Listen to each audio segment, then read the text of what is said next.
Qué increíbles son las notas de estas que uno a veces toma y las olvida, y después de repente cuando vuelve sobre las...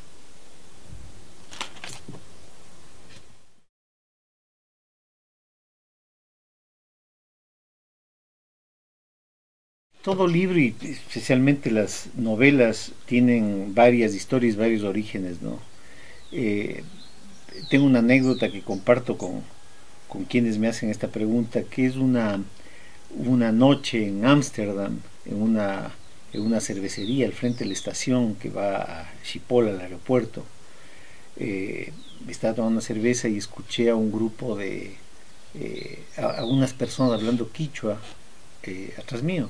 Entonces me levanté, los saludé, y era un grupo de músicos otavaleños que recorrían Europa, comenzaban su recorrido, digamos, con la primavera y terminaban cuando el verano concluía. Comenzaban en el norte de Europa y terminaban en el Mediterráneo. Eran unos grandes viajeros, unos grandes conocedores de Europa además, ¿sí?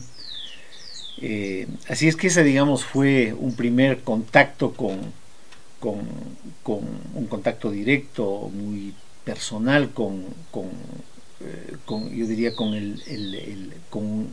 esta figura emblemática del mundo indígena que son los otavaleños. Esa es digamos, una parte de la historia, pero bueno, como sucede frecuentemente en la vida, uno vive experiencias y las olvida o las guarda y no las vuelve a tocar más, ¿no? Y luego, con los años, estuve dedicado a trabajar la obra de Icaza, preparé una serie de ensayos, y me hice una pregunta alrededor del 2004. Recuerdo que anoté la pregunta aquí en este cuaderno, esta bitácora de ideas que tengo, que es cómo se leería Huasipungo a la luz de todos los cambios dramáticos que había vivido el país y el mundo indígena a partir del año 90, del levantamiento, ¿no? Y recuerdo haber puesto que era una pregunta incómoda, ¿ya? Digamos, porque, bueno, Huasipungo de alguna manera había dado una imagen de lo que es el mundo indígena, Huasipungo de Jorge Icaza. Y bueno, eso, digamos, se conjugaron las dos ideas. También, digamos, la pregunta la dejé, la escribí y me olvidé de ella, y alrededor del año 2010, 2011 comencé a trabajar nuevamente esta idea, y se juntaron las dos historias, esa antigua historia del año 95-96 en Ámsterdam y esta pregunta que me ha formulado al releer la obra de Icaza. Y lo interesante que, digamos, se juntaron en un viaje a Nueva York. Estuve caminando, me acuerdo que fui a la Universidad de Columbia, y de repente como que esos procesos inconscientes, digamos, se juntaron las dos historias, ¿no? O sea, esa pregunta interior que me había surgido en esta relectura de Icaza y esta experiencia con este grupo de músicos otavaleños en Ámsterdam.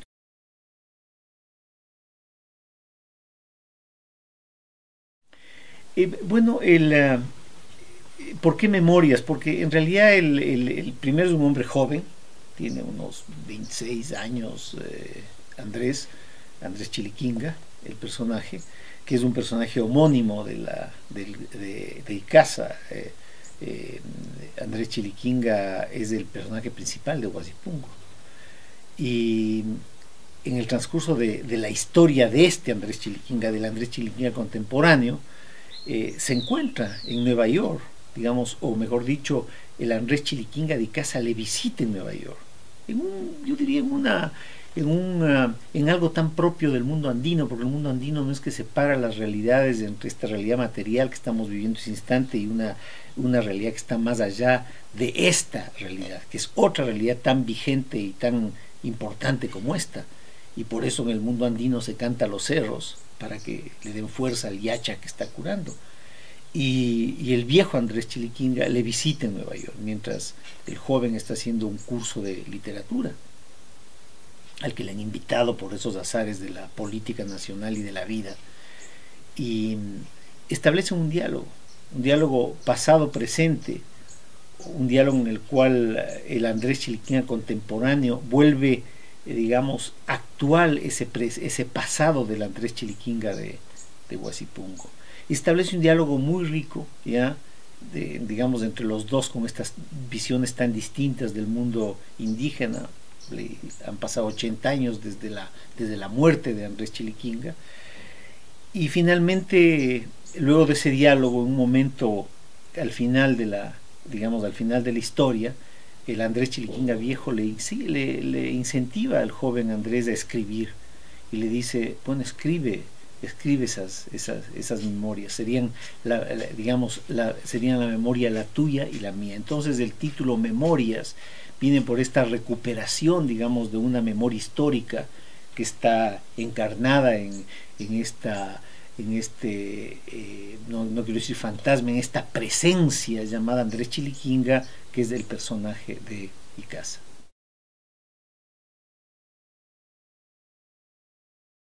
Bueno, son los fantasmas ya como escritor, ¿no? Es muy difícil que, digamos, negar el impacto que tuvo Icaza y Huasipungo en mi generación, como estudiantes de colegio, ¿sí? Y en realidad yo diría que en la tradición literaria ecuatoriana, Huasipungo sigue siendo ya una obra canónica, ¿ya?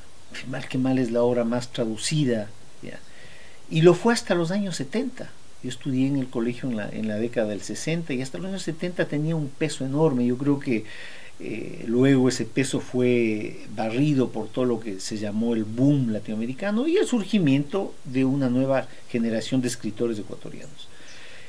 De alguna manera, digamos, al enfrentar esta novela y al tratar de responder a esta pregunta que me había formulado, y no solo eso, sino también empatar con esta historia que surge en Ámsterdam, yo creo que tenía que rendir un homenaje crítico a una obra de esa. Había que, digamos, mirar de frente a esa realidad y a ese fantasma también que es Icaza y Huasipungo, y la mejor forma de hacerlo era a través de la ficción y a través digamos, de una revisión irónica de esa obra.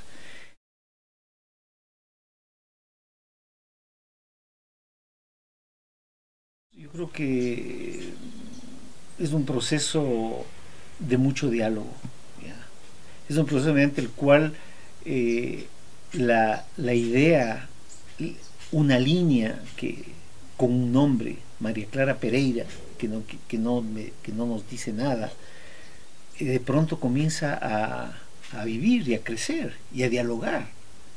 Yo diría que ante todo es un proceso de diálogo con esos personajes. Uno diría es con uno mismo. A ratos pienso que digamos hay hay como una escisión en quien escribe entre ese diálogo con esos personajes que de manera creciente se van convirtiendo en otros con su propia vida, con sus propias inquietudes, y que en buena medida comienzan a dictar el rumbo que quieren dar a su historia, ¿sí? Entonces es un proceso largo, es un proceso de diálogo largo, intenso, profundo, a veces irónico, a veces cargado de humor, ¿ya? A veces cargado de tristeza también. Eso es lo rico, que finalmente va cobrando forma en un texto escrito, y luego enfrentará el inevitable proceso de edición, de buscar editor, de que se lo acepte el manuscrito, que se lo edite y finalmente que se ponga en manos del lector.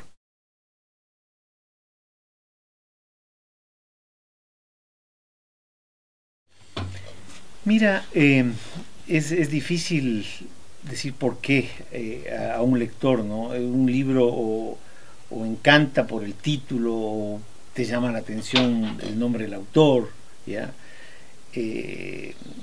Yo creo que Andrés Chiliquinga en una de sus reflexiones, cuando descubre el valor del libro, él dice: el libro es la ayahuasca de los blancos, ahí está su memoria, ahí está sus miedos, sus terrores, sus fantasías. Es una metáfora, yo creo que fuerte, es una metáfora hermosa. También descubre que los libros tienen personajes que solo cobran vida, ¿ya? El momento que se abre el libro y se lo lee, o si no están olvidados. Existen, pero es una existencia fantasmal. Y una de las imágenes que él tiene es del momento que entra a la biblioteca de la universidad en la que está, es miles de libros en los cuales él se imagina que esos personajes como el Andrés Chiliquinga de Huasipungo están ahí contando una historia y probablemente compartiendo entre ellos, entre estos personajes encerrados en los libros. Y únicamente en el momento que abre el libro, ese personaje cobra vida y te dice algo. Entonces, yo diría que leer esta novela o otra novela, leer ficción implica no solo dar vida a algo, a personajes, a vidas que están allí, sino también vivir vidas distintas.